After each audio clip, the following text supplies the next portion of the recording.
리얼미터 권 실장님 나오셨습니다. 요즘 소송 당하느라고 힘들어요, 요즘. 소송을 당하고 계약을 파기당하고 공격당하고 있죠, 요즘. 자, 리얼미터 최근 조사 한번 볼까요? 예, 이거 전에 오늘 저녁에 JTBC가 방송을 했죠. 한국 리서치하고 했습니다. 일주일 전쯤에 0.3%포인트 차이로 발표를 안철수 후보가 이긴다고 앞섰다라고 발표를 했어요. 근데 오늘 저녁에 발표된 결과는 10%포인트 차 이상으로 문재인 후보가 앞서는 걸로 나왔습니다. 똑같은 여론조사 기관이었는데. 예, 참고로 오늘 저희가 지금 말씀드릴 것은 시기는 약간 2, 3일간 차이가 있지만 이제 거의 비슷한 시기인데 여기 보시면 지방신문 7개사 7, 8일 조사했는데 여기서는 42.6에서 37.2% 한 5%포인트로 그러니까 7, 8일 날은 회색인 거예요? 네. 그제하고 어제 CBS 의뢰로 조사를 한 겁니다. 한 10%포인트 차 1호 이상으로 이제 더 벌어졌죠. 격차가 벌어진 거에 경향성은 확실한 것 같죠? 예. 여러 조선 기관에도. 그래서 혹자는 중간에 안철수 후보가 바람을 일으켜서 뒤집힌 상황이었는데 일주일이 지나면서 10%포인트 차이로 벌어졌다라고 얘기를 할 수도 있겠고, 저희들이 보기에는 그렇지 않습니다.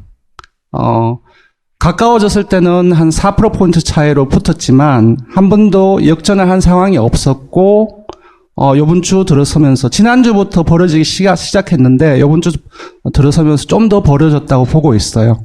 그래서 여러분들이 한번 판단을 해보세요. 지난주에 오늘 발표된 동일한 조사기관과 의뢰기관에서 그렇게 발표를 했고 더 이렇게 벌어졌다. 그리고 저희들이 발표한 지난주에도 좁혀지긴 했지만 그저께까지 좁혀지진 않았고 더 벌어졌다고 여러분들 한 비교를 한번 해보십시오. 홍준표 후보가 자기가 주장하는 만큼은 아니어도 상승을 하는 국면인 건 맞네요. 예, 눈에 띄는 것은 이제 홍준표 후보의 이제 상승세입니다. 사실 4월 4일 날 이후로 지난주 목요일까지 홍준표 후보의 지지율은 한 자릿수였습니다. 그래서 지난주 금요일 이후부터 이번 주까지 계속 10%포인트를 넘어선 상황입니다. 사실상 재본선에서의 소속 정당의 압승 정도는 아니고 선전이 이제 보수층을 결집시키는 요인으로 좀 작용하지 않았나 싶고요. 무엇보다도 안철수 후보의 어떤 약세가 큰 그 하락세가 좀 눈에 띄는 결과입니다. 저 결과 보니까 우리가 유승민 후보를 좀 도와드려야 되겠네요. 심상정 후보하고 유승민 후보가 소폭이긴 하지만 상승을 했습니다. 이제 여러분도 아시다시피 1차 그 TV 토론에서 상당히 호평을 받았던 후보들 중에 두 분이 바로 이제 심 후보와 유승민 후보인데요. 그 부분이 이제 반영되지 않았나 싶습니다. 추세는 알겠고. 네. 이건 뭡니까? 자, 그러면은 유권자 항방이 어떻게 되는지. 국정농단 탄핵 전국 이후에 유권자의 이념 성향이 지형이 바뀌었습니다. 중도는 항상 많습니다. 한 40% 정도 되고요.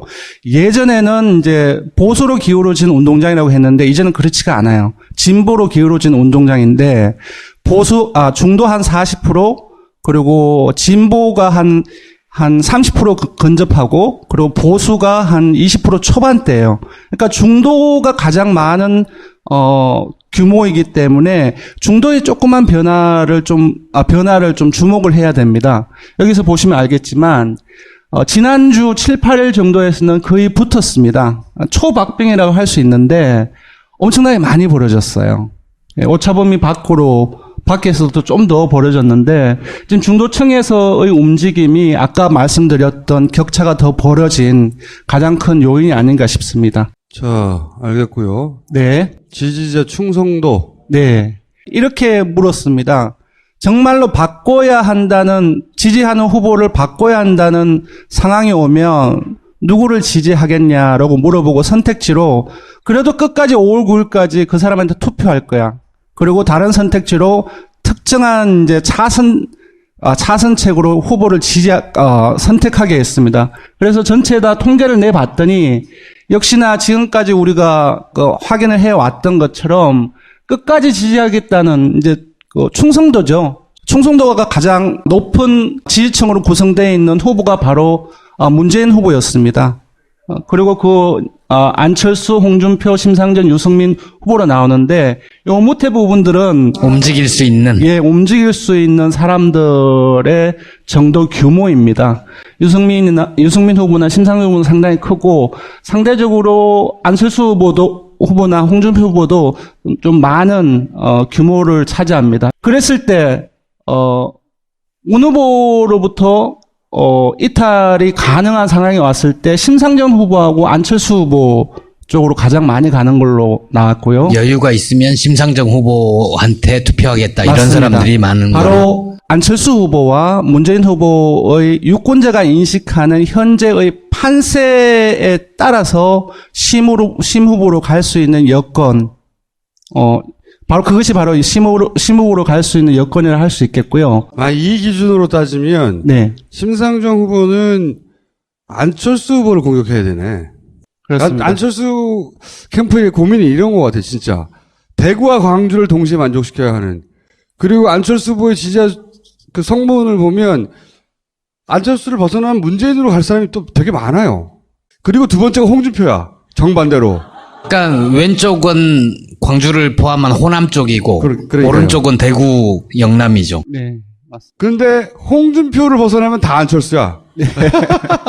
재밌는 것은 홍준표를 벗어나면 차라리 심상정에 갈지언정 문재인한테는 안 가. 예.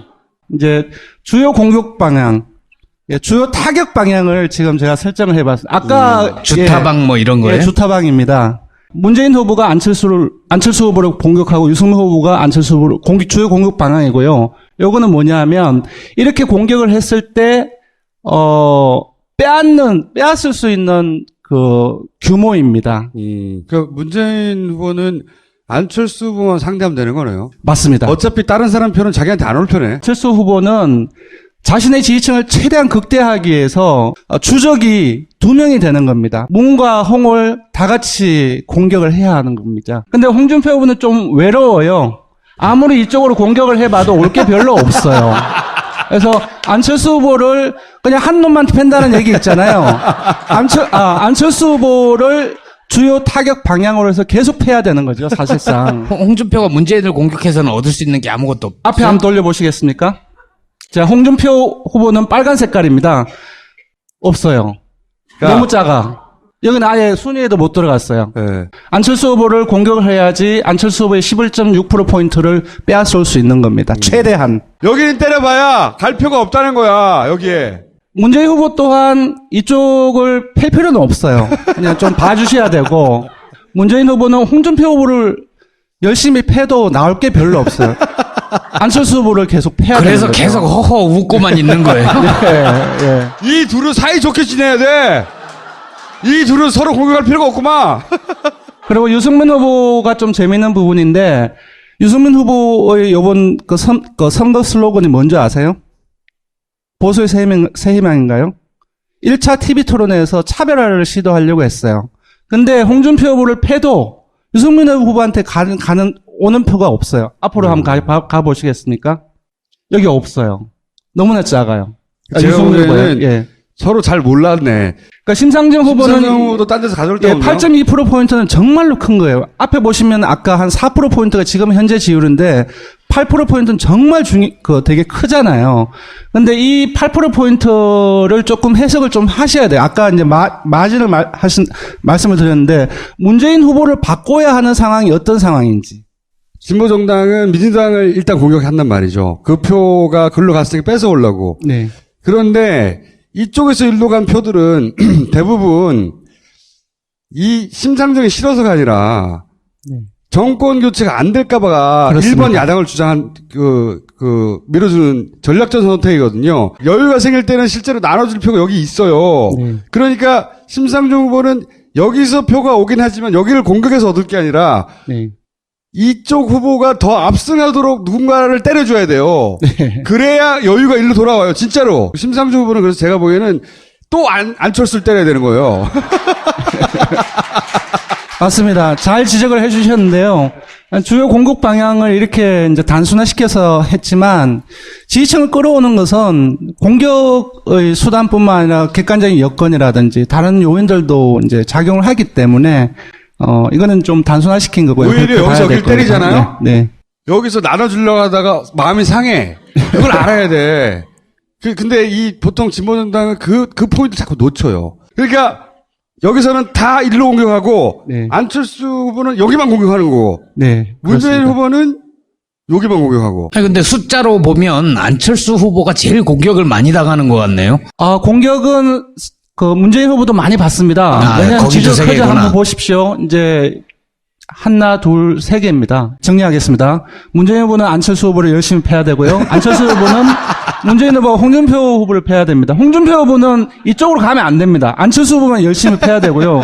유승민 후보는 1차 때처럼 홍준표 후보 차별할 시도해서는 안 되고요. 네. 열심히 안철수 후보하고 문재인 후보를 패야 되고요. 심상정 후보는 잘 모르겠어요. 아까 문재인을 해석에 도와줘야 의하면. 돼요. 예. 거꾸로. 네, 좀 그런가요? 네. 고상한 표현 없어요? 패야 되고 뭐 이런. 자, 오늘 여기까지 하겠습니다. 네, 감사합니다. 감사합니다.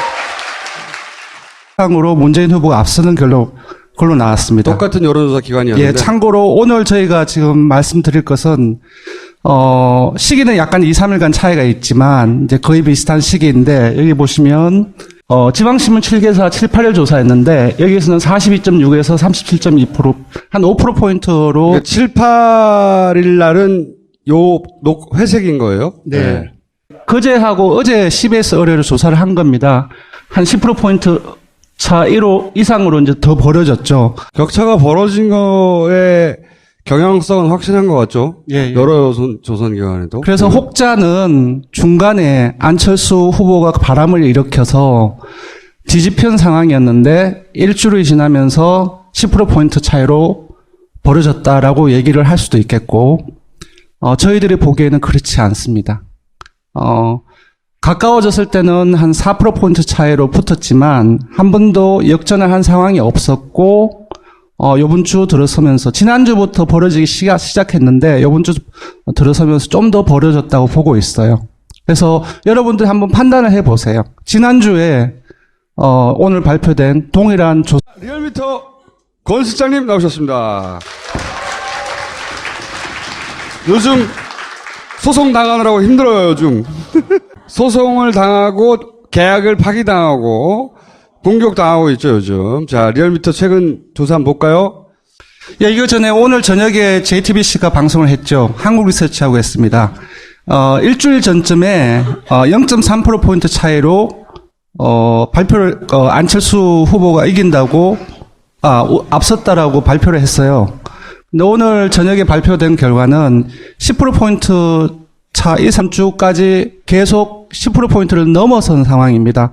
사실상 재본선에서의 소속 정당의 압승 정도는 아니고 선전이 이제 보수층을 결집시키는 요인으로 좀 작용하지 않았나 싶고요. 무엇보다도 안철수 후보의 어떤 약세가 큰 하락세가 좀 눈에 띄는 결과입니다. 저 결과 보니까 우리가 유승민 후보를 좀 도와드려야 되겠네요. 심상정 후보하고 유승민 후보가 소폭이긴 하지만 상승을 했습니다. 이제 여러분도 아시다시피 1차 TV 토론에서 상당히 호평을 받았던 후보 조사 기관과 의뢰 기관에서 그렇게 발표를 했고 더 이렇게 벌어졌다.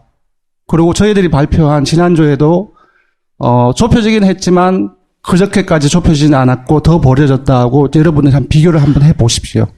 홍준표 후보가 자기가 주장하는 만큼은 아니어도 상승을 하는 국면인 건 맞네요. 예, 눈에 띄는 것은 이제 홍준표 후보의 이제 상승세입니다. 사실 4월 4일 날 이후로 지난주 목요일까지 홍준표 후보의 지지율은 한 자릿수였습니다. 그래서 지난주 금요일 이후부터 요번